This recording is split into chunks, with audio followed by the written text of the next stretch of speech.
Ladies and gentleman, ಕೋಲಾರದ ಮುಳುಬಾಗಿಲಿನಲ್ಲಿ free helmet ಸಿಗುತ್ತೆ ಅಂತ ಹೋದವರಿಗೆ ಲಾಠಿ ಏಟು ಕೂಡ ಉಚಿತವಾಗಿ ಸಿಕ್ಕಿದೆ. ಕಾಂಗ್ರೆಸ್ನ ನಾಯಕರು 30,000 ಫ್ರೀ ಹೆಲ್ಮೆಟ್ ಅನ್ನ ಜನಸಾಮಾನ್ಯರಿಗೆ ವಿತರಿಸುವ ಕಾರ್ಯಕ್ರಮ ಆಯೋಜನೆ ಮಾಡಿದ್ರು. ಆದ್ರೆ ಫ್ರೀ ಹೆಲ್ಮೆಟ್ ಜೊತೆಗೆ ಲಾಠಿ ಏಟು ಕೂಡ ಫ್ರೀಯಾಗಿ ತಿನ್ಬೇಕಾಯ್ತು ನೋಡಿ. ಅಷ್ಟಕ್ಕೂ ಅಲ್ಲಿ ಏನಾಯ್ತು? ಏನಿದು ಹೆಲ್ಮೆಟ್ ಸ್ಟೋರಿ ಅಂತೀರಾ? ಎಸ್ ವೀಕ್ಷಕರೇ, ನೆಲ ಜಲ ಭಾಷೆಗಾಗಿ ಪ್ರಾಮಾಣಿಕ ಪತ್ರಿಕೋದ್ಯಮ.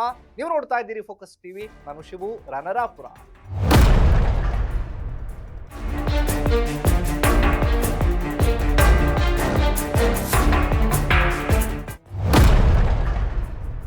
ಎಸ್ ವೀಕ್ಷಕರೇ, ಕೋಲಾರದ ಮುಳುಬಾಗಿಲಿನಲ್ಲಿ 30,000 ಮಂದಿಗೆ ಆದಿನಾರಾಯಣ ಟ್ರಸ್ಟ್ ವತಿಯಿಂದ ಉಚಿತ ಹೆಲ್ಮೆಟ್ ವಿತರಣೆ ಕಾರ್ಯಕ್ರಮ ಹಮ್ಮಿಕೊಂಡಿತು.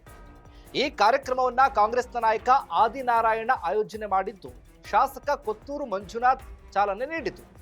ಮುಳುಬಾಗಿಲು ಹೊರವಲಯದಲ್ಲಿರುವಂತಹ ಮೈದಾನದಲ್ಲಿ ಈ ಕಾರ್ಯಕ್ರಮವನ್ನ ಆಯೋಜನೆ ಕೂಡ ಮಾಡಿದ್ರು.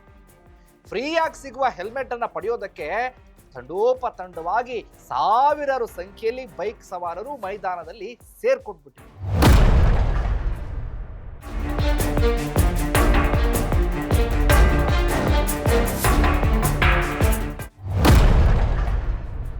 ಹೆಲ್ಮೆಟ್ ಪಡೆಯೋಕೆ ಬಂದ ಬೈಕ್ ಸವಾರರು ತಾಳ್ಮೆಯಿಂದ ಕಾಯದೆ ನನಗೂ ಬೇಕು, ನನಗೆ ಬೇಕು, ನನಗೆ ಮೊದಲು ಬೇಕೇ ಬೇಕು ಅಂತ ಮುಗಿ ಬಿದ್ದುಬಿಟ್ರು ನೋಡಿ. ಫ್ರೀ ಹೆಲ್ಮೆಟ್ ಅಲ್ವಾ, ಮೊದಲೇ ಕೇಳಬೇಕಾ? ನಮ್ಮ ಜನ ಫ್ರೀಯಾಗಿ ಏನು ಕೊಟ್ಟರು ಬಿಡೋದಿಲ್ಲ ಅನ್ನೋದಕ್ಕೆ ಇದು ಕೂಡ ಕಾರಣನೇ. ಫ್ರೀಯಾಗಿ ಸಿಕ್ಕಿದ್ರೆ ನನಗೂ ಒಂದಿರಲಿ, ನಮ್ಮ ಮನೆಗೂ ಒಂದಿರಲಿ, ನನ್ನ ಫ್ರೆಂಡ್ಗೂ ಒಂದಿರಲಿ ಅಂತ ಕೇಳಿ ಪಡ್ಕೊಳ್ಳುವಂಥ ಜನ ನಮ್ಮ ಕರ್ನಾಟಕದಲ್ಲಿ, ಭಾರತದಲ್ಲಿ ಇದ್ದಾರೆ. ಅದೇ ರೀತಿ ಫ್ರೀ ಸಿಕ್ಕಿದ್ರೆ ಯಾವುದನ್ನು ಬಿಡೋ ಮಕ್ಕಳಂತೂ ನಾವಲ್ಲ. ಹಾಗಾಗಿ ಹೆಲ್ಮೆಟ್ ತಾನೇ ಸಿಕ್ಕಿದ್ರೆ ಸಿಗ್ಲಿ ತೆಗೆದುಕೊಳ್ಳೋಣ ಅಂತ ಏಕಾಏಕಿ ನುಗ್ಗಿಬಿಟ್ಟಿದ್ದಾರೆ. ಜಾತ್ರೆ ಮರಳೋ ಅಂತಾರಲ್ಲ ಹಂಗೆ ನೋಡಿ. ಹೆಲ್ಮೆಟ್ ಫ್ರೀಯಾಗಿ ತಗೊಳಕ್ ಹೋದ್ರು, ಫ್ರೀಯಾಗಿ ಅವ್ರಿಗೆ ಬಿಸಿ ಬಿಸಿ ಬಿಸಿ ಬಿಸಿ ಲಾಠಿ ರುಚಿ ಕೂಡ ತೋರಿಸ್ಬಿಟ್ಟಿದ್ದಾರೆ ಪೊಲೀಸ್ನವರು. ಜನರನ್ನ ನಿಯಂತ್ರಿಸೋದಕ್ಕಾಗದೆ ಪೊಲೀಸ್ನವರು ಹರಸಾಹಸ ಪಟ್ಟಿದ್ದಾರೆ. ಆದ್ರೆ ಬಾಯಿ ಮಾತು ಬಗ್ತಾರ ಜನ? ವರ್ಕೌಟ್ ಆಗುತ್ತಾ? ಸಾಧ್ಯವೇ ಇಲ್ಲ. ಫ್ರೀ ಸಿಗೋ ಸಂದರ್ಭದಲ್ಲಿ ಯಾರು ಕೇಳ್ತಾರೆ ಬಾಯಿ ಮಾತು?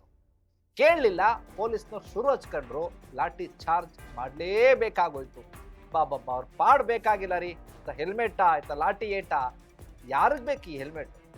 ಕಾಂಗ್ರೆಸ್ ನಾಯಕರು ಆಯೋಜನೆ ಮಾಡಿದಂತ ಈ ಕಾರ್ಯಕ್ರಮದಲ್ಲಿ ಸರಿಯಾಗಿ ನಿರ್ವಹಣೆ ಮಾಡದ ಕಾರಣ ಈ ಪರಿಸ್ಥಿತಿ ಎದುರಾಯ್ತು. ಕಾಂಗ್ರೆಸ್ನ ನಾಯಕ ಆದಿನಾರಾಯಣ ಮತ್ತು ಶಾಸಕ ಕೊತ್ತೂರು ಮಂಜುನಾಥ್ ಕಾರ್ಯಕ್ರಮದಲ್ಲಿ ನೂಕು ನುಗ್ಗಲಾಗ್ತಾ ಇದ್ದಂತೆ ವ್ಯವಸ್ಥೆ ಮಾಡಬೇಕಾಗಿತ್ತು, ಸರಿಯಾದ ರೀತಿಯಲ್ಲಿ ವ್ಯವಸ್ಥೆ ಕಲ್ಪಿಸಬೇಕಾಗಿತ್ತು. ಆದ್ರೆ ಯಾಮಾರ್ಬಿಟ್ರು. ಬೆಂಗಳೂರಿನಲ್ಲಿ RCB ವೇಳೆ ನಡೆದ ಕಾಲ್ತುಳಿತ ಪ್ರಕರಣದಂತೆ ಮುಳುಬಾಗಿಲಲ್ಲೂ ಕೂಡ ನಡೆಯುವ ಸಾಧ್ಯತೆ ಹೆಚ್ಚಾಗೋಯ್ತು ಆ ಸಂದರ್ಭದಲ್ಲಿ. ಆಗ ಪೊಲೀಸ್ನವರು ಲಾಠಿ ಚಾರ್ಜ್ ಮಾಡಿ ಉಚಿತ ಹೆಲ್ಮೆಟ್ ಜೊತೆಗೆ ಉಚಿತ ಲಾಠಿ ರುಚಿನೂ ಕೂಡ ತೋರಿಸ್ಬಿಟ್ಟಿದ್ದಾರೆ. ಇದಾಗಿತ್ತು ಫೋಕಸ್ನ ಸ್ಪೆಷಲ್ ರಿಪೋರ್ಟ್. ನೆಲ ಜಲ ಭಾಷೆಗಳಿಂದ ನೋಡ್ತಾ ಇರಿ ಫೋಕಸ್ ಟಿವಿ.